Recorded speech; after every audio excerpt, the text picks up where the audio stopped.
Is it just me, or does it seem like coaches are getting fired more than ever before? This is a slight pattern that I've been noticing in the NBA, and honestly in every sport. Their job is to make the right adjustments, craft a lineup that blends well, and through strategic tactics, lead the team to victory. But how much does a team's success actually depend on the coach? In some cases, a coach can lead a team with little talent to elite status. And in some cases, the players are so good that the coach doesn't even have to do anything. So when is it the coach's fault, and when is it the player's fault? Sometimes it feels like coaches are being unfairly blamed for a team's lack of success, when in a lot of cases, they don't have much to work with. No one really has a proper scale that shows how responsible each side is to winning. But that's what I'm here to do. Now, coaches are sort of an anomaly. They're not like players who are on the court, but they're also not staff standing on the sidelines doing nothing. A coach is in between, an essential piece that can make or break a team. However, they don't really seem to be as valuable as the players are. Nowadays, it feels like every coach is getting fired, and for no real reason. Last season, the Bucks fired head coach Adrian Griffin, despite having the second best record in the league. What's even weirder is that Giannis personally asked for the Bucks to get Griffin as the head coach, just to fire him and then get Doc Rivers of all people. And what's even funnier is that despite Damian Lillard getting back to his rhythm and Giannis legit having the best season of his life, they have a worse record than before.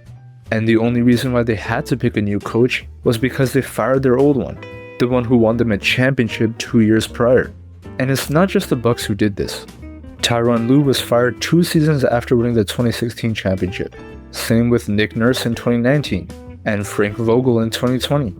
From an outside perspective, it really doesn't make sense to fire someone just because they lost the locker room, especially after reaching the pinnacle of success. You would think that winning a championship together would create an inseparable bond between the coach and players, but it doesn't. And this pattern isn't anything unusual.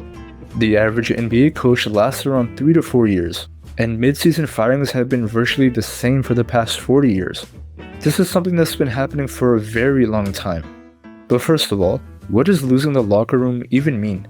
As important as coaches are, the NBA is and always will be a players' league. If a franchise superstar lacks chemistry or doesn't get along with them, then almost always teams will prioritize their player over the coach. The Bucks were never going to let go of Giannis or Lillard, and the Lakers would never get rid of LeBron or AD, but a change was needed, and so the target was already set. But just like with players, there are some coaches who are special, all-time greats with elite basketball knowledge, a presence that puts rosters in check, and genius tactics that have stood the test of time. These guys are rare, so rare that they are more valuable than even the players.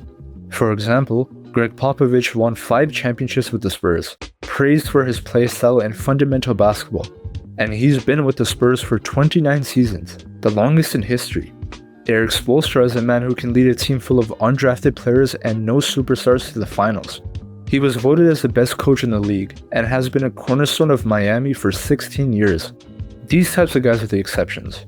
But again, they are special, and the majority of coaches will never get the same treatment they do. It's hard to really narrow down the true value of a coach, since some are good and some aren't.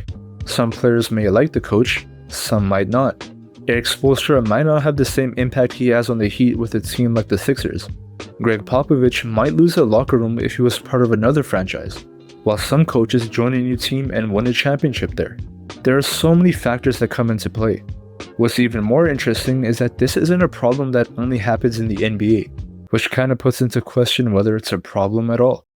The NFL, NHL, MLB, and even soccer leagues all have around the same averages as well, even though in some of these sports, coaching isn't even that important. In soccer, they barely even give them a chance. A manager can get sacked after just one underperforming season. The past few years, the club Manchester City has been absolutely dominating the world, but recently they've been playing like absolute trash. And lo and behold, all the fingers are being pointed towards the manager Pep Guardiola, even though he's one of the greatest of all time and won 18 trophies with the club. They're not going to get rid of Haaland or Phil Foden or any of their elite players. The likely decision would somehow be getting rid of one of the greatest minds in the sport. So is this a good thing or a bad thing? A coach can maximize the production of teams but can't actually play the game for them. Every team has a ceiling, and the better the coach, the closer they get to that ceiling. But since they're in between it all, they're easy scapegoats. Let's take a look at the Lakers. Last season, the Lakers had a season. Not overperforming, not underperforming, just mid. They did win the in-season tournament, but that didn't really mean anything since they lost in the first round. They didn't even play bad, just got unlucky with Jamal Murray playing like prime MJ. And so where did all the blame fall on? You guessed it, the coach. Now I'm not going to sit here and say he was good, because he wasn't. However, he wasn't the reason why the Lakers weren't good enough, and it's starting to become more and more obvious with this season. They brought in JJ Redick, a recently retired player with no head coaching experience, but is very close friends with LeBron. Except this changed nothing. They are still at the exact same place they've been at for the past 3 years. At least they won the NBA Cup and made it to the conference finals with Darvin Ham. They probably won't make it anywhere with JJ Redick. And then what? Who's going to be blamed next? Before firing Darvin Ham, he really did seem like the problem. But in this case, he wasn't. The whole team just isn't good enough. But then there's cases like Greg Popovich, who's the most winningest coach in history. But he always had Hall of Famers, generational talents. And now he doesn't have those all-time greats. And the Spurs have been straight garbage for the past 5 years. So even one of the greatest coaches of all time doesn't have the impact that you would think he does. The truth is, there needs to be a perfect blend of both. A good coach doesn't automatically win you a championship, and putting a bunch of superstars together doesn't guarantee it either. Coaches and players are like chefs and their ingredients. The chef carefully selects, prepares, and combines ingredients to create a dish. The ingredients must be of high quality and flavorful. A bad chef with good ingredients would create a bad dish, in the same way that a good chef with bad ingredients can only do so much. But elite squads are the ones that are created with this perfect balance. The best teams of all time are ones with the best chefs and the best ingredients. And it seems like now, especially in the NBA, coaches are becoming scapegoats for failure. And firing one is the quickest way to signal to fans that a change is happening. A coach can design the perfect game plan, but the execution lies with the players. Missed shots, poor defense, injuries, these are things that a coach can't control, yet still get blamed for. Oftentimes, it's the front office's fault for poor trades and bad draft picks. Basketball, soccer, hockey, football, it doesn't matter. It's pretty much the same story for all of them. I think that people need to give coaches more of a chance.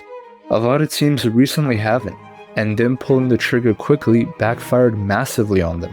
I mean, it just doesn't seem like a great decision to get rid of a coach who has already reached that final goal.